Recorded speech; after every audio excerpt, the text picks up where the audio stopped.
uma data feliz, bem depois do dia 16. Por eu ser um menino sem pai, fui criado com titio Inês. Titio era cuiabano, nessa lida também me formei.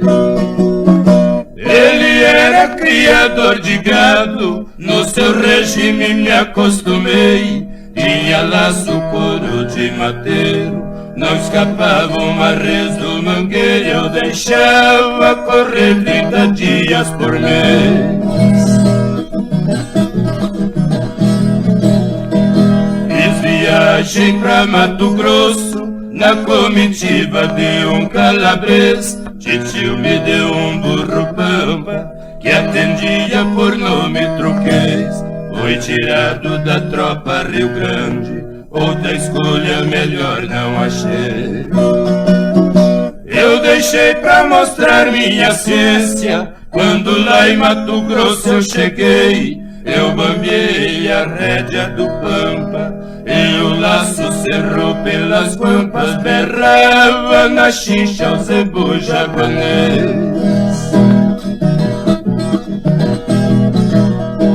Tinha 3 mocinhas na janela, Jubiliana, Clarice e Inês. Uma delas estava me gavando, Paulistinha ainda surra vocês. Cuiabanos quiseram achar ruim, o meu 30 na cinta eu bambiei.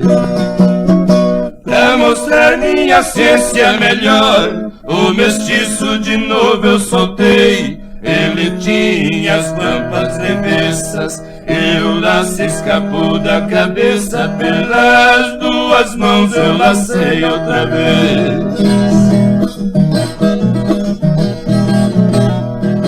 O patrão me chamou lá pra dentro, eu entrei com meu jeito cortês. Eu entrei no salão de visitas, lá das 3, perguntou qual era a mais bonita. Vejam só que apuro eu passei.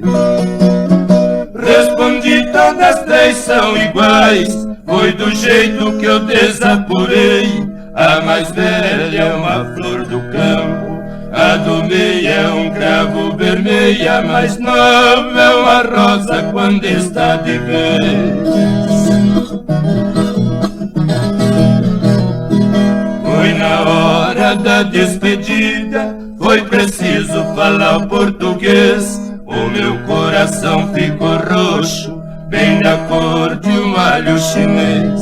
Eu deixei pra dar meus 3 suspiros, quando o porto pra cá atravessei.